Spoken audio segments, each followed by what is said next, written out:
Hello, my friends. Thanks so much for joining me again for the Morning Mindset. It is time for you and me to get our minds aligned with the truth of God. And I want to start out this morning by asking you to think of the following situation. Imagine some circumstance in your life where you know someone who professes to be a believer in Christ, and you have believed for a long time that they are a believer in Jesus Christ. But then you start to see things in their life that make you question. You begin to see behavior, attitudes, decisions that they're making that don't seem to be the decisions that a person committed to Jesus Christ would be making.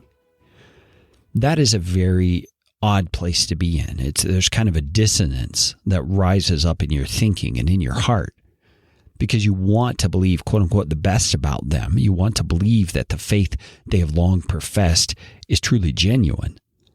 But their behavior and their attitudes are showing something that seems to be different. See, today in Galatians chapter 2, the Apostle Paul is going to address an issue similar to this, because when that happens, we ask ourselves, what is it that's going on? What is really happening behind the scenes in that person's heart? And in Galatians chapter 2, verse number 17, here's what the Apostle Paul writes. He says, "But if, in our endeavor to be justified in Christ, we too were found to be sinners, is Christ then a servant of sin? Certainly not. For if I rebuild what I tore down, I prove myself to be a transgressor. For through the law I died to the law, so that I might live to God." And let's put on the brakes for a moment and walk through this carefully, because he's using sentence structure and things that don't necessarily make sense to us right off the top. He says, if I am endeavoring to be justified in Christ, but I'm found to be a sinner, does that mean that Jesus is of no effect, that Jesus actually is a servant of sin, that he's empowering me to sin? He says, by no means. That's not the case at all. He says, if I rebuild what I tore down, I prove myself to be a transgressor. So what he means by the rebuilding and tearing down language is, he says, if I start doing again the things that I set aside because I came to faith in Jesus Christ. So in other words, if I go back to my sin, that doesn't prove anything about Jesus. It just proves that I am a sinner, that I really do need a Savior. Do you see Paul's point here? So when you see that circumstance where someone you think was a believer in Christ begins to revert back to old behavior or begins to have attitudes that are unbecoming of a believer in Christ, we should not think that Jesus has failed. We should not think that he's in any way impotent to really make a change in their life because they were just so bad.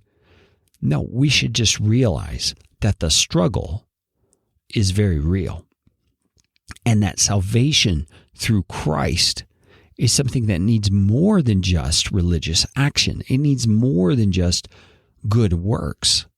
You see, because the good works alone are not only not enough to get us into heaven, but they're not enough to sustain us. We grow weary, we grow tired if we're doing it in our own strength, and we cannot maintain the kind of life that demonstrates that Jesus has done a good work in us. And that's because in many cases, he hasn't really done that good work in us yet, because we're still trying in our own. Notice what Paul says there. If in our endeavor to be justified in Christ, it's like we're working for this. We have to be careful. We're not working to be justified in Christ. It's through faith in Christ. We live to God through believing that what Jesus did for us is sufficient.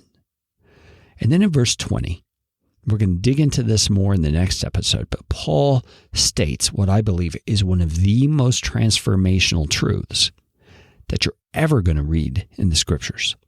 So I'm going to read it. I'm going to let it sink in your heart, and then we're going to pray. He says, "For I have been crucified with Christ. It is no longer I who live, but Christ lives in me. And the life I now live in the flesh, I live by faith in the Son of God, who loved me and gave himself for me. I do not nullify the grace of God, for if righteousness were through the law, then Christ died for no purpose. Join me again tomorrow as we unpack that.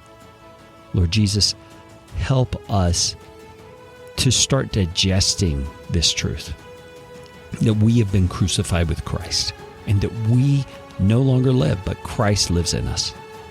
Show us what it means and help me as I begin unpacking this to make it clear to your people so we can experience a freedom and a power like we've never known before.